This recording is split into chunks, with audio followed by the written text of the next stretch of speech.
Muito bom dia. Quero começar a pensar um pouquinho sobre esse nosso difícil tópico que tanto tem invadido a igreja brasileira, que é a questão da depressão. E eu queria pensar um pouquinho com você sobre essa área tão importante e tão mal pensada secularmente sobre essa questão. Minha esposa, ela quando tinha lá os seus 50 e poucos anos, ela começou a ter os calores próprios da idade e tinha fogachos, frios e calores e enfim, nós fomos no médico amigo nosso, um irmão em Cristo, muito querido, uma pessoa muito amada por nós e, enfim, a operou e, enfim, uma pessoa muito querida, membro de uma igreja batista ali na cidade onde eu moro. E ele tem uma vertente bem secular de abordar o paciente. E então, enquanto minha esposa estava sendo consultada, ela chorou ali, expondo o problema, coisa própria do momento, aquele momento em que existe uma mudança hormonal, enfim. E aquele médico era muito amigo, ele queria ajudar, e ele não queria errar, ele queria fazer a coisa certa. E ele disse, eu vou dar para você um antidepressivozinho, só para você tomar uns 3 meses aqui, para enfim, acalmar e ficar tudo tranquilo. E eu fiquei pensando quando eu saí dali, o que ele viu? O que ele viu? E por que ele recomendou um remédio? Porque ela chorou?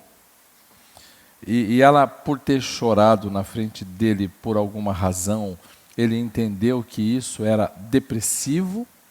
E nós então conversamos e ela disse, meu bem, eu não quero tomar esse remédio, isso aí não faz sentido para mim, eu estou bem, mas essa é uma percepção, de modo geral, bastante comum, se você for até um médico com algumas das suas crises de choro ou alguma tristeza que você possa vir a ter. É possível que o seu médico, querendo ajudar você, na tentativa de ser um bom médico para você, e não há uma má intenção nisso, não há. Existe um desejo genuíno dele te ajudar, é capaz de ele poder fazer, entregar para você alguma medicação que não vai fazer efeito nenhum para você, mas é possível que ele faça isso. Você tem um dado, né? Um dado que não é pequeno. Na América Latina, o Brasil é o país com maior prevalência de depressão, além de ser o segundo país com maior prevalência de depressão das Américas, né? O primeiro é os Estados Unidos. Agora, você fica pensando como é que pode um país como o nosso ter uma prevalência de depressão, considerando que nós temos um país razoavelmente estável, nós temos uma costa maravilhosa de sol o tempo todo, vocês têm isso aqui. Nós temos céu azul, nós não temos o fog londrino de momentos de grande névoa durante o ano, 4, 5, 6 meses às vezes. E a Europa passa muito cinza, muito tempo cinza. O Brasil tem, segundo a Organização Mundial de Saúde, o Brasil tem um dos grandes índices e picos de depressão que nós podemos ver nas Américas. E esse é um dado oficial, você tem a fonte aí, é um dado oficial, não é um dado meu. É um dado que aparece nas muitas pesquisas. Em seguida, interessante, aparece em Cuba, é um dos países que tem grande possibilidade de depressão, enfim. E eu também, olhando para isso, não entendo bem por causa da costa, mas entendo por causa da economia. Barbados, meu filho teve em Barbados, ele correu a ilha inteira em 2 horas e meia de carro, é tão pequenininho Barbados. e ele teve ali, mas é uma ilha que tem uma grande prevalência de depressivos ali. Talvez você consiga explicar para mim depois as razões pelas origens tuas ali em Barbados também. Você tem o Paraguai, Bahamas é um desses lugares assim que todo mundo gostaria de estar ali desfrutando das riquezas daquele lugar, Uruguai e Chile, mas você vê que o Brasil desponta bem à frente de todos eles com essa maravilha de pensamento que nós hoje temos. Os nossos médicos estão nos orientando de alguma maneira a tomarmos medicamentos. E somos medicalizados e a sociedade brasileira está hiper medicalizada. E nós cremos muito de que os remédios poderão fazer algum efeito contra aquilo que é denominado no nosso tempo de depressão. E eu quero explicar para você como é que essa coisa funciona e terminar a noite falando biblicamente sobre o que nós temos nas Escrituras acerca disso. Dados sobre o último mapeamento da doença, percebe como já é tratado isso, apontam que 5,8% da população brasileira sofrem de depressão. Esse é um dado oficial também. Isso equivale a mais ou menos 11 milhões de pessoas. 11 milhões de pessoas, quase 12 milhões de pessoas, de brasileiros que estão sofrendo dessa coisa. E esse dado é um dado de 2 meses e meio atrás. Então ele está um pouco fora de data, mas ele serve como uma referência. 2 meses e meio não é um tempo tão grande assim. Dados de uma semana atrás, quando eu fiz a pesquisa. Mas agora são 2 meses e meio, mais ou menos.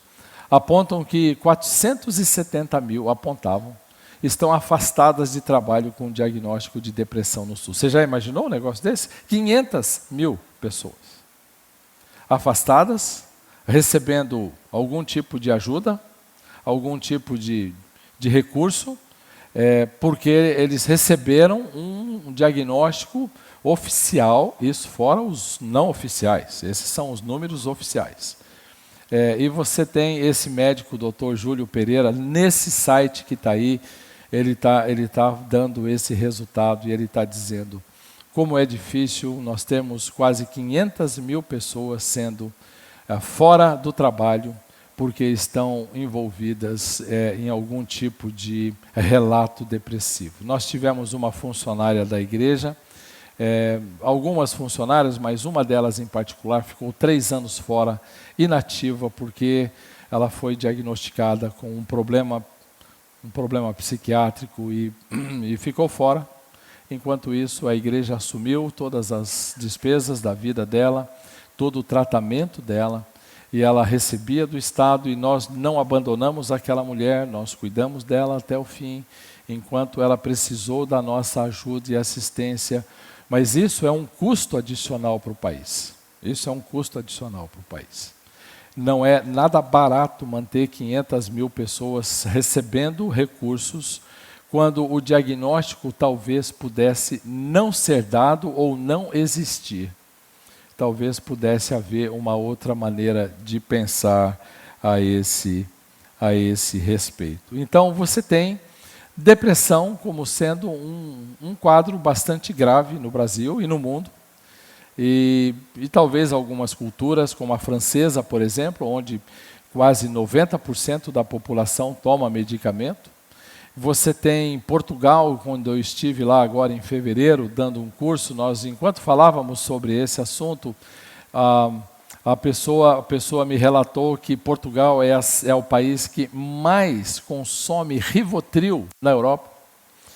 Algumas milhares de caixas diárias são consumidas ali em Portugal todos os dias, porque é mais ou menos comum.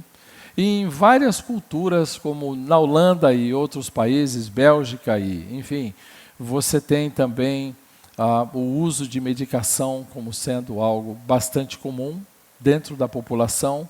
E a questão é, que remédio você toma? Eu tomo esse, e você toma qual? É uma conversa bem comum, corriqueira. É como se fosse, eu vou depender, eu vou comer tal coisa e eu queria que você fosse comigo. O que você gosta? Eu gosto desse, eu gosto daquele. Mas eu preciso pensar. A Bíblia fala sobre depressão? A Bíblia trata de depressão ou não? Porque se ela trata, eu preciso encontrar então o que é tido no manual diagnóstico e estatístico como depressão na Bíblia. Mas se a Bíblia não trata, então eu preciso ver do que a Bíblia trata, para eu poder interagir com o pensamento secular e poder contestar ou não aquilo que está sendo mencionado. Quando nós falamos em construtos, entenda isso como um frame, um quadro, onde o indivíduo ele constrói um conjunto de sintomas que ele atribui a esse conjunto de sintomas um determinado título, um determinado nome. É um construto. Não é que há algo que exista efetivamente que prove aquilo. Eles vão fazendo um construto onde, olhando para uma parcela da população, eles apresentam semelhanças naquilo que eles estão colocando. Quando uma pessoa fica demasiadamente voltada a olhar os sentimentos de um deprimido, ele vai ser ineficaz. Se ele ficar olhando os sentimentos do deprimido, ele não vai ajudar o depressivo. E eu vou usar essa palavra aqui sob protesto, tá bom? Mas eu vou usar a palavra depressão e depressivo porque eu preciso usar. Se eu disser para você uma pessoa com uma tristeza profunda, talvez você vai dizer, fala depressão logo e acabou. Então eu vou usar depressão porque é o termo mais conhecido. É muito possível que você já tenha na sua mente um quadro do que seja um depressivo, não é? Uma pessoa cabisbaixa, uma pessoa triste, uma pessoa chorosa, alguém que gosta de se isolar e coisas assim do tipo que são parte desse construto. Assim como o TDAH é um construto. Assim como outros aspectos do manual diagnóstico estatístico propõem que são verdadeiros construtos. Nós estamos recebendo no mês de agosto o Dr. Daniel Berger. Dr. Daniel Berger, ele é um homem que tem livros escritos e ele acabou de escrever um livro sobre esquizofrenia de 800 páginas. E ele me perguntou, você quer publicar? Eu disse não. 800 páginas eu não quero publicar. É um livro muito específico e ninguém vai ler, mas eu quero publicar seus outros livros.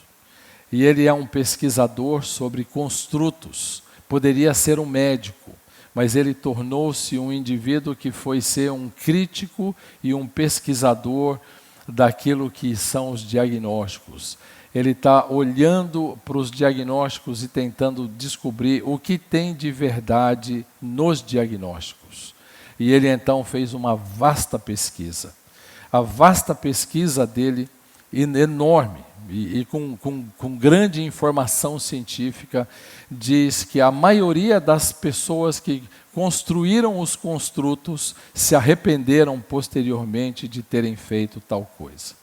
Um deles, o que disse que existe aí um quadro de um indivíduo que tem um transtorno bipolar, não de 1 grau, mas do 2º grau. Ele veio a público e eu vi a reportagem e ele diz, estou arrependido de ter inventado algo que não existe. Mas você tem hoje a população e o meio evangélico reproduzindo algumas coisas como se fossem verdadeiras, quando de fato aquele que foi o grande mentor de um transtorno bipolar tipo 2, ele disse, eu inventei algo para que a indústria farmacêutica vendesse. Não existe. Agora, eu não tenho esse dado, Daniel Berger tem. E ele disse: eu quero dizer para você o que acontece aqui e ali, e são muitas pesquisas e pesquisas muito sérias.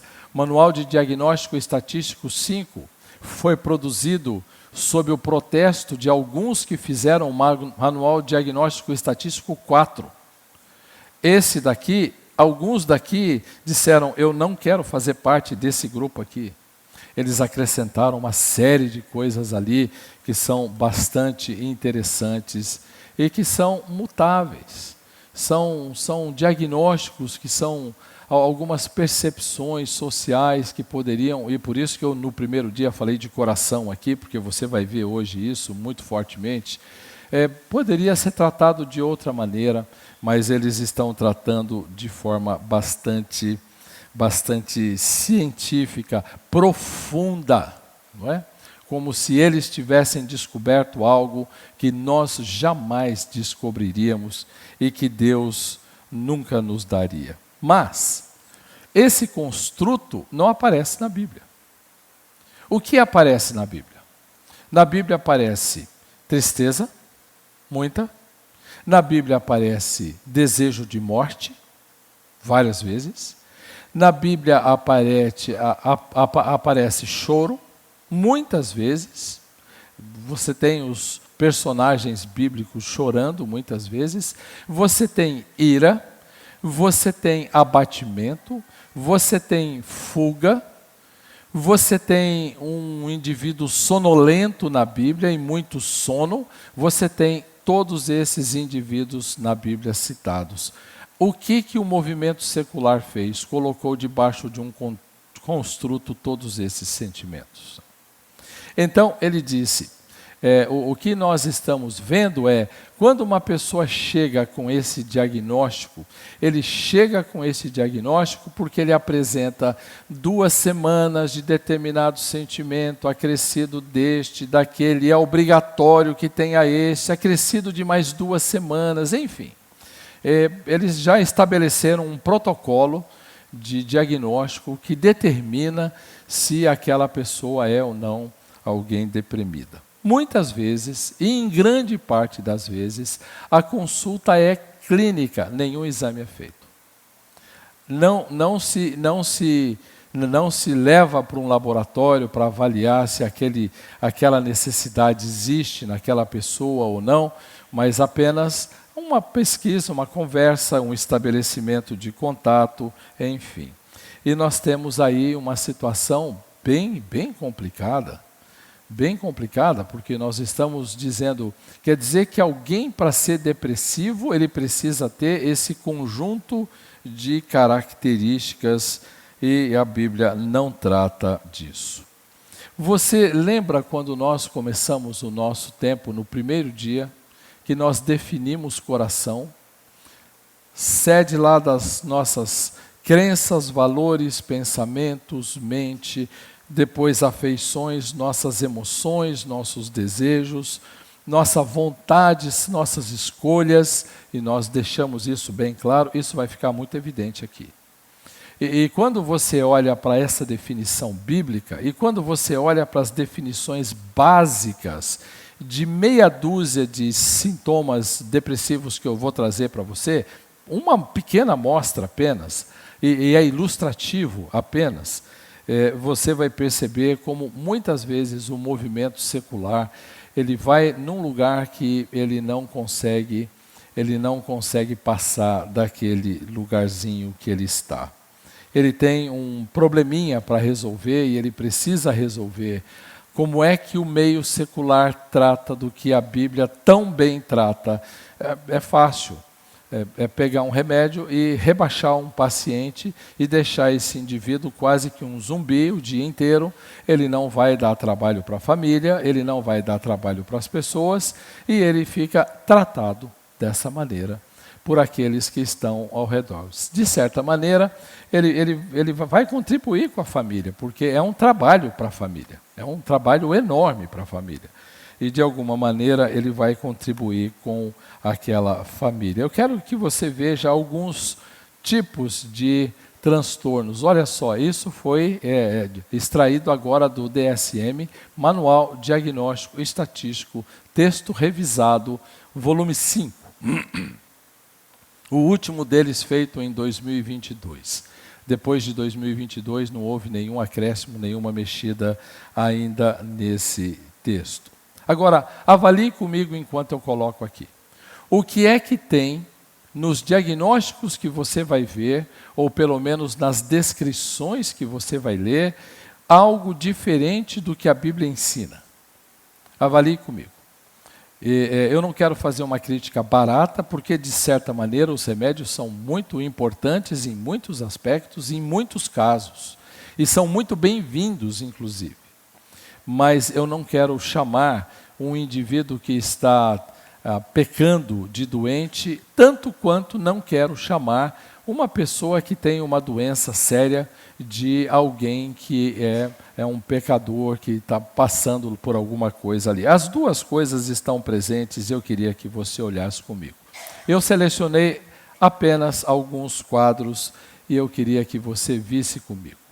Transtorno disruptivo de desregulação do humor. Bonito o nome, não é? É um nome chique, então leia as características dele. A principal, isso está no manual, eu não estou inventando. A principal característica desse transtorno, então isso ganhou uma terminologia toda médica, que aliás é uma das armas para iludir e enganar, atribuir a isso uma linha ou talvez uma fala científica. É um transtorno, são as explosões de raiva recorrentes. Do que nós estamos falando aqui? Nós estamos falando de um indivíduo adoecido ou nós estamos falando de algo que a Bíblia trata bastante? Alguém que tem raiva. Ira pecaminosa exposta. E eles vão chegar nessa filigrana aí no detalhe, né? Em torno de 3 vezes por semana. Então, se o indivíduo tiver uma crise de raiva por 3 vezes por semana, ele poderá ser, não é que ele tem, mas ele poderá ser diagnosticado com um transtorno disruptivo de desregulação do humor. E aí você começa a olhar para isso e ver se faz algum sentido. E então ele vai receber um problema e ele diz assim: esse indivíduo tem um comportamento irritadiço grande parte do tempo e também acessos de violência que são desproporcionais às situações que se apresentam. Nós estamos falando de uma pessoa que tem um quadro de uma doença característica do corpo, ou nós estamos tratando de uma daquelas áreas do nosso primeiro dia aqui? Entende? E se nós estamos lidando com uma daquelas áreas, então nós estamos lidando com algo que pertence à esfera das Escrituras e pertence ao trato que o Senhor dá. Ponto. E eu preciso saber por que então o médico da minha esposa levou a minha esposa a desejar tomar um remédio. Por que razão quando a viu chorando? E quando o indivíduo chega dessa maneira lá, note bem o que acontece. Os casos de violência podem ser verbais. Poxa, nós temos hoje lei contra isso, né? Abuso verbal, quanto físicos, ou aos outros ou a si mesmos. E devem estar presentes em pelo menos 2 ambientes, na casa e na escola, por exemplo, quando se trata de criança. Do que nós estamos falando aqui, meus irmãos, sinceramente? Eu não quero diminuir um problema grande de alguém. E não estamos negando aqui, de maneira nenhuma, que o indivíduo que procura o médico, e creiam nisso, não estamos negando aqui, ele está de fato sentindo essas coisas. Isso é real. Os sentimentos são reais. Aquilo que ele se queixa é real. O que nós estamos questionando é o construto. Se é que ele existe, então eu preciso olhar para ele e fazer uma avaliação crítica dele. Se alguém procura você e diz, o meu filho ele briga na escola 3 vezes por semana, e ele tem, em casa e na escola, ele é muito irado, irritadiço, é capaz, se você for levar a uma pessoa cujo pensar seja somente secular, que ele vai olhar para o seu filho e vai atribuir a ele um transtorno semelhante a esse, entre tantos outros que existem. Ele vai olhar para esse indivíduo aí dessa forma. Então, quando você vê aquilo que é colocado secularmente, você tem uma situação bastante difícil da gente provar que se trate de uma doença. Porque são áreas que Deus trata na vida de um indivíduo. Transtorno depressivo maior é uma depressão, um caso mais grave, eles dizem, em que se manifesta pelo menos por 2 semanas. É um tipo de depressão que se manifesta em um caso único, em que um trauma desencadeia o desenvolvimento de uma depressão maior, mas pode ser intermitente. Então, pera, eu preciso entender, pastor, preciso entender. É um caso único ou é intermitente? Entende? Ele ocorre uma única vez ou ele pode ocorrer várias vezes? Eles não sabem. Então, a descrição diz, é um caso único e pode se manifestar de um trauma ou pode ser intermitente, ou seja, acontece várias vezes, inúmeras vezes. Então, qual o sentido de único? Uma pessoa pode apresentar sintomas em alguns períodos da vida. Dentre os seguintes sintomas, o paciente deve apresentar 5, já chegaram nesse nível, e pelo menos 2 semanas para ser qualificado como depressão grave. O que está aí? Eu peguei manual diagnóstico estatístico e coloquei aí. Nada do que está aí é alguma coisa que eu acrescentei, uma única palavra, nenhuma. O que está lá, está aí. E eu estou dizendo para você, é isso mesmo que eles estão dizendo, que depressão é um estado onde o indivíduo tem uma tristeza profunda, um quadro depressivo. Você consegue imaginar ou pensar em uma pessoa depressiva com uma ira enorme? Talvez não, né? Porque nós estamos acostumados a pensar num depressivo abatido, caído, tímido, entristecido, para dentro, voltado para si. Mas esse não é o caso. Nós não estamos falando, quando tratamos de um depressivo, eu estou usando a palavra sob protesto, nós não estamos tratando de uma pessoa fraca. Nós estamos tratando de uma pessoa determinada, controladora, muitas vezes, determinada a fazer o que quer, que se alegra e se satisfaz apenas com o que quer e gosta de controlar ambientes quando as coisas não acontecem do seu jeito. Então ela manifesta uma crise depressiva e todo mundo diz, é melhor a gente parar um pouco aqui. Ela está controlando o ambiente e está deixando o ambiente do jeito que ela queria. E então você tem esses momentos e essas crises de um transtorno depressivo maior. O que acontece aí? É sentir-se deprimido a maior parte do tempo, mas ele não definiu o que é depressão. Então, quando você lê o manual diagnóstico estatístico, ele é descritivo, não explicativo. Ele diz, nós vemos isso nas pessoas e viram certo. Mas ele não explica por que eles estão sentindo isso e tendo isso dessa maneira. Em quase todos os dias, esse indivíduo tem um prazer diminuído em atividades que eram interessantes, ganho ou perda de peso não intencional, falta de sono, excesso de sonolência, problemas psicomotores, agitação, lentidão nos movimentos, fadiga normal e frequente, falta de concentração, sentimento de culpa e inutilidade frequentes, pensamentos de suicídio ou morte, enfim, são reais. O indivíduo chega diante do médico e descreve isso. Eu tenho isso aqui. Ele não está mentindo. E nós não estamos negando que isso acontece também. O que nós estamos questionando é o quanto isso de fato poderia ser considerado, o quanto poderia ser considerado uma doença. E certamente nós vamos ter muita dificuldade, porque nós temos insônia na Bíblia. E nós vamos ler alguns textos aqui em que você vai ver o salmista com insônia. Você vai ver o salmista com arritmia cardíaca.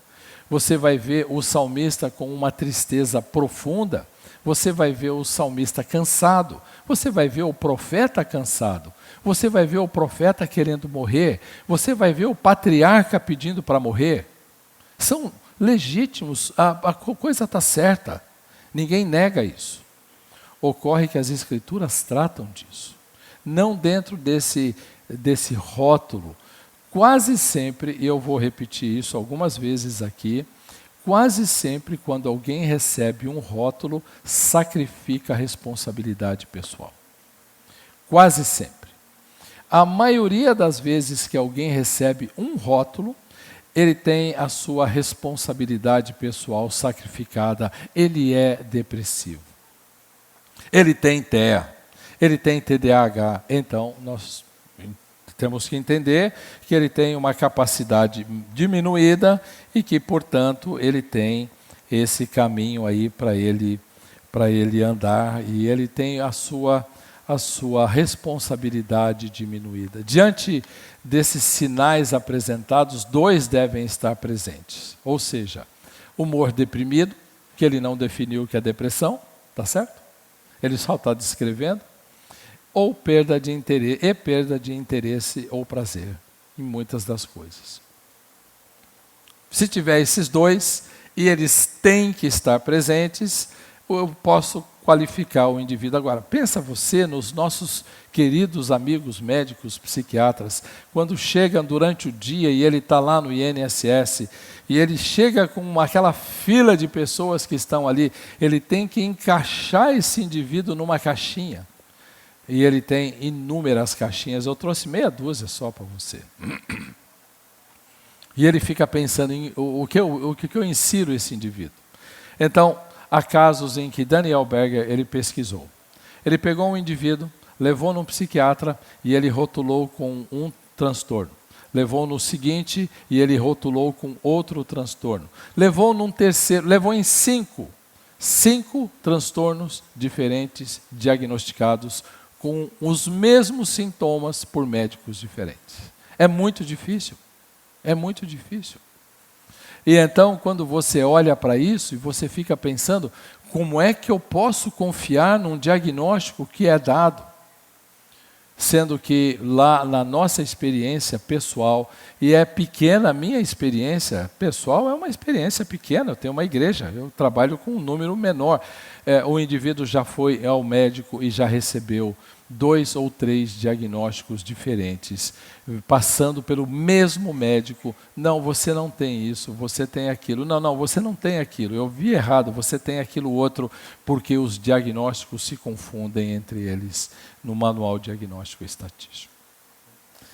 Então, você tem a palavra de Deus muito mais segura para oferecer a você um pensar firme a respeito daquilo que nós estamos olhando para aquilo que nós estamos lendo. Bom, nós temos aqui um disfórico pré-menstrual. É uma tensão pré-menstrual de sinais que aparecem geralmente antes da menstruação da mulher devido a uma baixa de estrogênio. É verdade. É autorização para ela reagir e brigar? É autorização para ela manifestar sua ira, ou descontentamento, ou tristeza, enfim. Vou dar um exemplo para você bastante interessante aqui. Eu falei para um grupo de casais lá em Palavra da Vida, em Atibaia. A capela estava cheia e acabamos, e era um evento de uma igreja que estava lá dentro, e eles foram embora e ficou um casal na porta. Todo mundo foi embora e o casal ficou na porta. Eu guardei minhas coisas e estou saindo, e o casal disse, posso falar com você? Eu disse, claro, evidente. E eles então disseram, a minha esposa quer compartilhar com você algumas coisas. Né? Então a esposa começou a compartilhar e ela disse, eu tenho uma tristeza profunda, íntima. É algo íntimo. Eu tenho uma sensação de alguma coisa está errada comigo, eu não consigo perceber o que é. Enfim, mas eu não sei o que é. O senhor pode me ajudar? Eu disse, eu posso tentar, mas eu queria que você passasse por um médico primeiro, amigo meu. Ele vai ler você por uma perspectiva antropológica bíblica. Ele não vai ler você apenas por uma perspectiva da medicina pura e simples. Ele vai ler você também por uma perspectiva antropológica bíblica.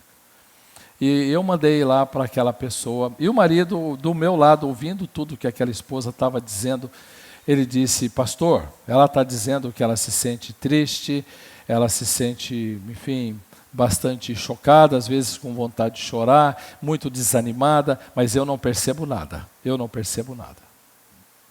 Interessante. Guarde isso. Ela foi no médico, fez todos os exames, o médico me liga e diz, Jairo, essa mulher não tem nenhum hormônio quase. Ela tem 0, quase. É uma coisa, eu não sei como ela está andando. Não sei como ela está andando. E ela fazia todas as atividades de casa. Cuidava de tudo em casa. E então ele disse, eu vou repor os hormônios nela. E começou a repor. E leva tempo. Não sei se você sabe o processo. Põe uma dose, dá um problema, diminui a dose, aumenta a dose, combina com outro remédio e vai assim. Demora meses, às vezes, para chegar num ponto em que a pessoa diz, ok, agora eu me sinto bem. E nós temos que ser pacientes com o processo. Meses depois, mas muitos meses depois, eu encontrei o casal de novo. E eu disse, e aí, como é que está? Ela disse, nunca estive antes, muito bem. Rapaz, eu não sabia que faltava isso em mim. Falei, que bom, o médico te ajudou então. Muito bom, muito bom. O marido do lado disse, eu não percebo nada.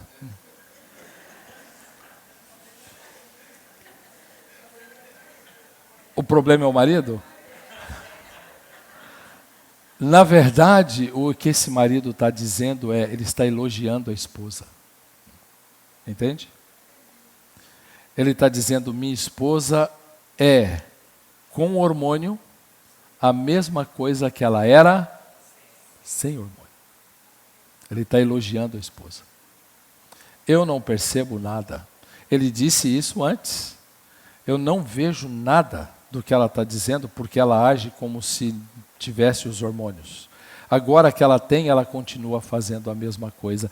Ou seja, uma máxima que o meu querido professor Dr. Edward Welch disse em sala de aula, no mestrado.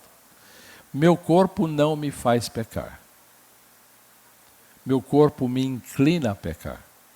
Meu corpo me tenta a pecar, mas o meu corpo não me faz pecar. Um indivíduo que tem muita testosterona pode ser inclinado ao adultério, mas ele fica inclinado ao adultério. O adultério é uma decisão pessoal. A mesma coisa com ira, a mesma coisa com ansiedade, a mesma coisa com medo, enfim. E essa mulher, então, enfim. De fato, há um probleminha lá. Há uma mudança. Mas é uma mudança que autoriza o indivíduo a desenvolver todo um quadro horroroso de vida que vai produzir os problemas emocionais nela. Ela está autorizada a atacar o travesseiro no marido? Não faz sentido. Eu posso imaginar que intimamente, devido à reação hormonal, ela pode ter alguns impulsos que serão controlados pelo Espírito e que deveriam ser dessa maneira conduzidos, de maneira mansa, dentro da nossa igreja. Diferentemente de outros períodos aí, o período menstrual, a síndrome disfórica menstrual é formada por sintomas emocionais intensos que se enquadram dentro de um tipo de depressão que eles não sabem bem definir. Aí nós temos algo que significa interessante isso daqui, algo estranho, distimia. Distimia significa mau humor. Ela foi utilizada durante muitos anos para definir o sujeito mal-humorado. Mas como é que é isso aí? Levanta de manhã, xingando todo mundo, mal-humorado, ele tem um diagnóstico agora, não se trata de algo da normalidade da vida que está tratada pela cruz de Cristo. Se trata de uma doença que precisa ser tratada pela equipe especializada que estudou para isso. Ela foi utilizada durante anos para definir um sujeito mal-humorado, por essa razão a palavra foi apropriada para definir essa condição. E está muito relacionado ao excesso de irritabilidade de uma pessoa. E esse é um problema, vocês estão comigo aqui, né? Estão acompanhando. Né? E como a igreja é enganada, extremamente enganada. E ela compra os construtos como se fossem verdadeiros e não questiona a natureza deles.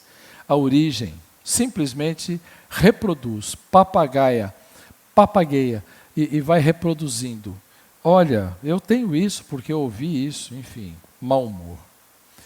É um transtorno depressivo persistente, equivalente a um transtorno depressivo maior crônico. Percebem como eles vão complicando?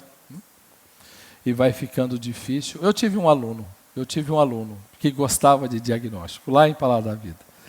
E no fim de uma aula, uma roda de alunos em volta de mim, e ele chegou para mim, e os alunos ali, você sabe, aluno de seminário, é uma coisa louca, né? E o aluno chegou e disse assim: pastor, eu fui diagnosticado como cleptomaníaco. Eu disse: você?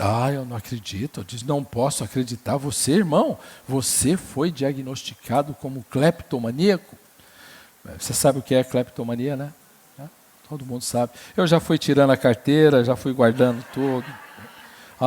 Você foi, enfim. E eu fiquei ouvindo ali, eu disse: eu não acredito. Não acredito. Não, eu fui. Eu disse: não é possível. Não é, e os alunos ali em volta querendo ouvir uma resposta. Eu disse: não é possível que você tenha sido diagnosticado como ladrão. Percebe?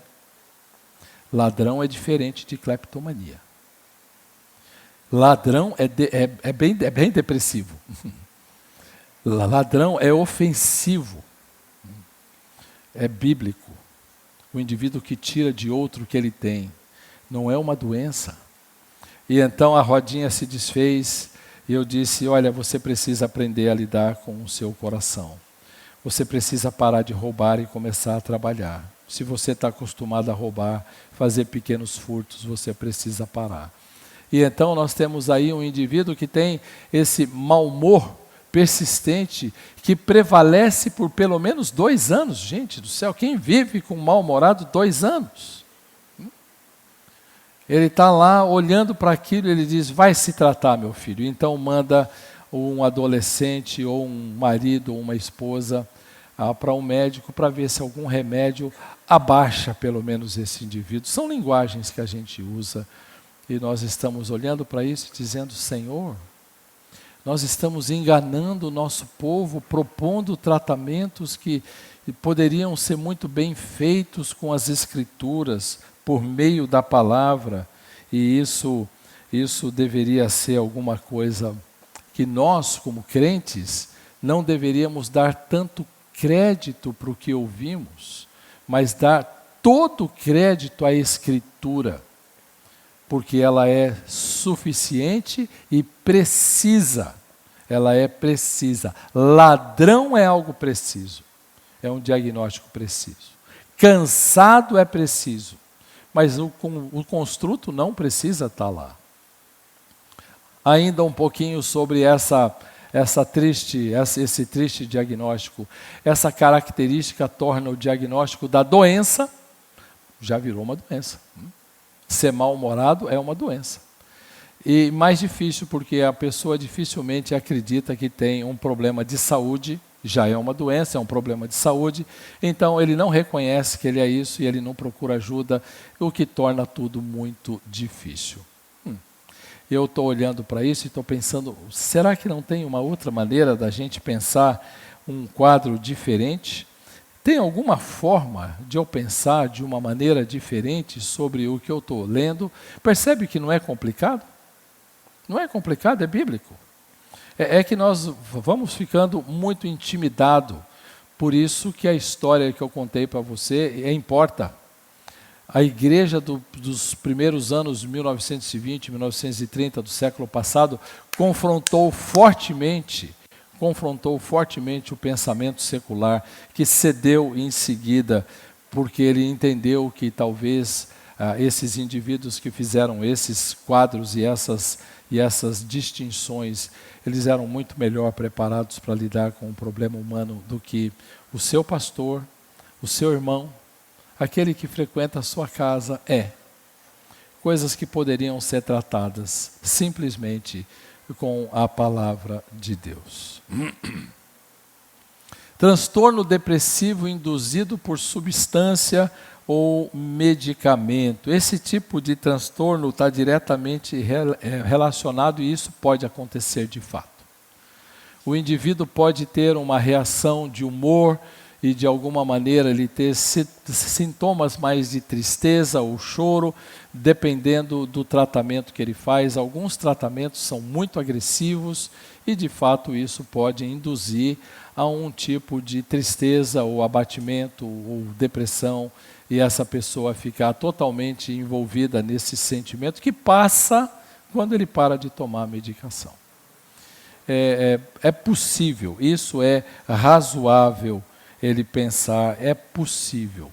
Algumas doenças, alguns médicos dizem que a medicação oncológica, por exemplo, pode ser uma indução a isso, e alguém que toma por muito tempo poderá ter algum tipo de calor ou diferença, ou de alguma forma sofrer algumas questões bem difíceis aí, que são essas que você está vendo.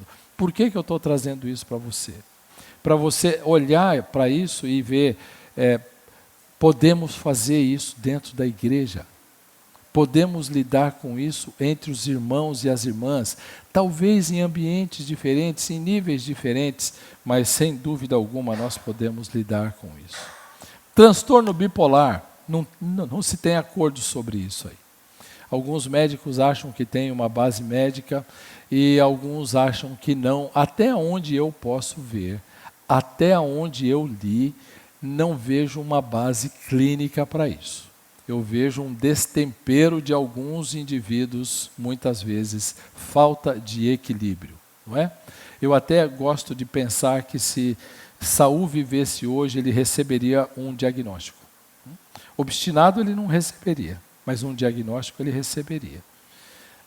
Quando alguém mata um pai, como em São Paulo, por exemplo, houve lá a morte de uma família que matou, a filha matou o pai, enfim, e a mãe. Como isso pôde acontecer? A Bíblia é simples. João diz que Caim era do maligno. Simples, está resolvido. Não tem doença.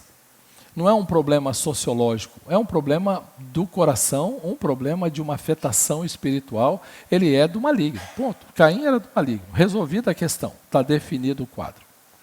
E nós não precisamos de um grande estudo filosófico, filossociológico, para entender por que alguém fez isso. Tinha uma pessoa que eu conheci que dizia para mim assim: eu quero ir para os ribeirinhos lá no norte do Brasil. Isso lá em São Paulo. Eu disse: por que você não começa vindo para a igreja, participando da EBD, não é? Dos cultos? Seria muito bom que você começasse dessa forma. Eu sabia, vocês não têm visão missionária, vocês são cegos para a necessidade dos ribeirinhos, vocês não se importam com as pessoas lá fora, vocês só pensam aqui na igreja. Olha, eu estou cansado de vocês, ia para casa. E dormia lá, ficava em casa. 1, 2 meses, 3 meses, eu estou dando um caso real, tá? 3 meses lá dormindo, semanas sem tomar banho, uma menina, semanas. Imagina você, se é possível um negócio desse. A mãe ficava desesperada.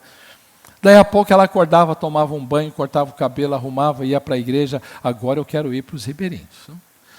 E eu dizia, gente do céu, que nome tem isso?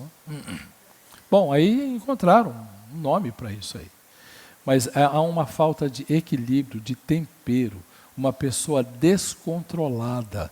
E então tem aí o que se acredita, uma série de fatores que são ambientais e genéticos. Eu não vou discutir, isso ainda está sendo pesquisado, até onde eu posso ver. Não encontrei, pode ser que alguma coisa mude em algum momento futuro. Até aqui não há nenhuma causa genética para isso. Daniel Berger não acredita nem um pouco que isso seja uma doença. Ele trabalha com epistemologia de diagnóstico. E ele disse, eu não consigo ver, nos casos que eu tenho, nenhum tipo de doença de transtorno bipolar acontecendo. Enfim, algo muito interessante. Os livros de Daniel Berger estão à venda por uma empresa, por uma editora em Brasília. Sebi, conhece o Sebi? Não? A Sociedade de Estudos Bíblicos Interdisciplinares, eles estão em Brasília. Os livros estão lá, SEBI. Você pode entrar lá, os livros dele estão traduzidos pelo pessoal de lá. E nós vamos traduzir talvez os próximos dele, mas é um autor que valeria muito a pena você recorrer para que você visse o que está acontecendo aí. Andar um pouquinho mais, eu sei que já chegou um pouco a hora, mas como nós vamos ter pergunta e resposta em seguida, eu queria que você visse aqui alguns outros diagnósticos. Depressão sazonal, relacionada às mudanças de estação do ano com sintomas piores durante o inverno. Sim. Como é que faz? Não é? Então, eu estou aí... É uma diminuição da luz. Eu sei que nos países do norte isso é mais frequente. E, de fato, um londrino, ele fica muito mais taciturno, voltado para ele durante o período de inverno. Eu entendo. Agora, atribuir a isso a falta de serotonina ou a diminuição, como é que ele mede isso? E que conclusão é essa que ele está chegando? Mas ele está dizendo que existe um diagnóstico que explica a tal da depressão sazonal. A Okonkwo, aquela que é de todas, a pior de todas é essa daqui. Depressão pós-parto. Eu recebo lá em São Paulo, o indivíduo chega, olha, há 10 anos eu sofro com uma depressão pós-parto. Como é que é? Explica para mim. Depressão pós-parto há 10 anos. Você tem há 3 anos uma depressão pós-parto. Há 2 anos. Dr. José Renan, eu estou falando isso em cima de um relato médico, tá? Dr. José Renan, ele disse para mim, Jairo, o que ocorre? Nasceu o bebê, há uma mudança sim, uma mudança natural. O corpo volta ao seu normal e existe uma mudança hormonal e tem algum tempo de fadiga, talvez alguma tristeza e lágrima, que duram aí, essa mudança, essa adaptação, ela ocorre de 5 a 7 dias, não mais que isso. E acabou. Por que é que alguém por que o médico faz isso? A mim me parece, se o meu médico está falando a verdade, uma desonestidade profissional. Uma desonestidade profissional. É mais cômodo dizer que ela tem uma depressão por causa disso ou daquilo. Vocês já leram um livro de John MacArthur, Sociedade Sem Pecado? Tem aí? Leiam esse livro. Ele vai descrever na introdução que uma mulher teve um filho e ficou com tanta raiva que pegou o bebê e jogou do 2º andar. E caiu dentro de uma caçamba onde tinha papelão e amorteceu. E o menino viveu, foi levada para os tribunais. E o tribunal foi julgar, né? Uma tentativa de assassinato, brutal, algo. O advogado de defesa entrou com o argumento, então, de que ela teve uma depressão pós-parto. E o juiz e o júri disseram, sem dúvida, ela precisa de tratamento, não de punição, e liberaram aquela mulher que jogou o filho pela janela do segundo andar. Sabe o que acontece depois que nasce um bebê? Quando vai nascer um bebê, e eu tenho acompanhado alguns casos em que a mãe fica assim num êxtase. Eu quero montar o quarto, eu quero ter o quarto desse jeito, daquela maneira. E alguns que eu conheço exageram, mas exageram muito, não é? E criam uma expectativa. Quando o filho nasce, o filho faz cocô, não é? Ele faz xixi, ele dá trabalho, ele não dorme, ele mama, ele estoura o seio da mãe, racha o bico inteirinho da mãe, é uma dor terrível. E então há uma tristeza profunda, há uma mudança, não é? Mas não exatamente porque houve uma alteração hormonal intensa. Vai haver sim, uma semaninha, 10 dias no máximo, alguma coisa mais difícil. Meu corpo não me faz pecar, ele me inclina a pecar, mas ele não me faz pecar. E você tem uma outra depressão, e nós já vamos caminhando aqui para o fim, para a gente tomar um cafezinho ali. Depressão atípica, caracterizada por aumento de apetite, sono excessivo, sensibilidade à rejeição. Não me rejeitem. Na hora de vocês fazerem perguntas aqui, por favor, não me rejeitem. Eu tenho uma sensibilidade à rejeição. E eu posso ficar deprimido com uma depressão atípica. As causas ainda não são totalmente compreendidas. Quais causas são? Não há causa compreendida. E eu olhando para isso, eu estou pensando, quer dizer que o indivíduo que tem um aumento de apetite, sono excessivo e sensibilidade à rejeição, ele não está lidando com um aspecto do coração, ou talvez com um desequilíbrio de apetite, uma falta de maturidade ao lidar com a opinião contrária, o que é possível.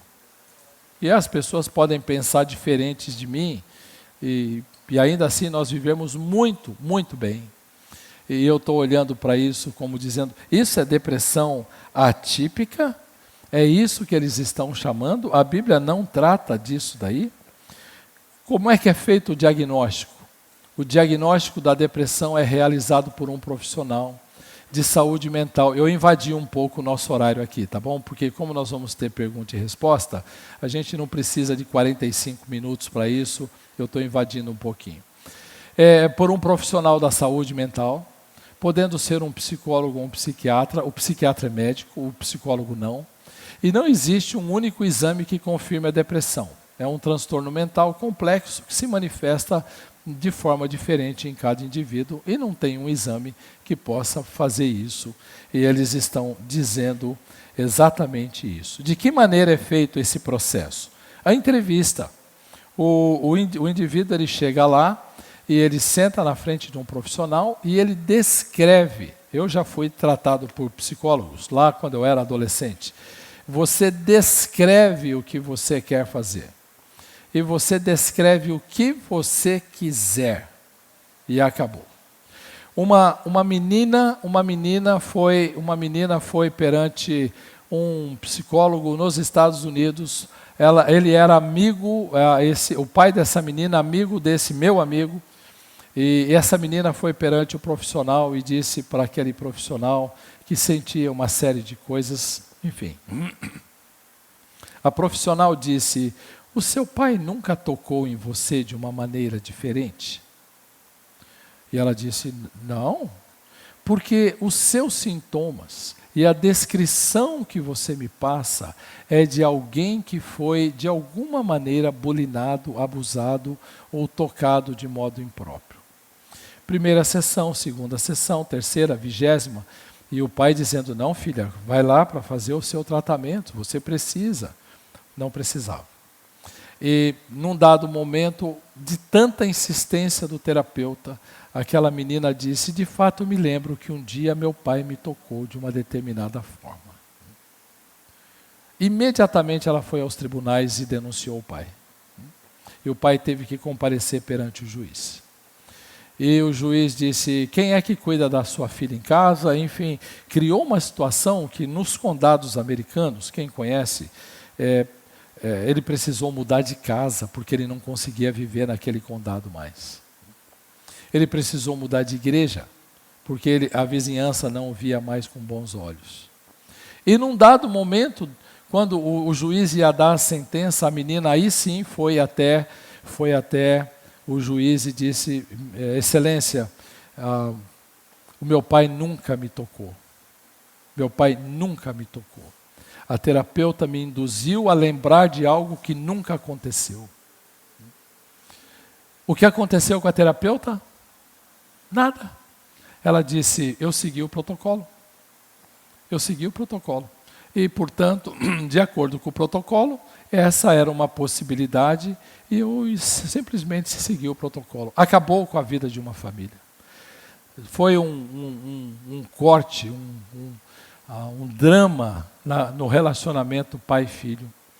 A família de crentes, bons crentes, vivendo um desastre por causa de uma pessoa que faz uma entrevista, que faz certas perguntas, que chega a certas conclusões e desenvolve determinados tratamentos pensando que aquilo vai oferecer ajuda. Eu tenho dito para pais que mandam seus filhos aos terapeutas, muito, muito cuidado.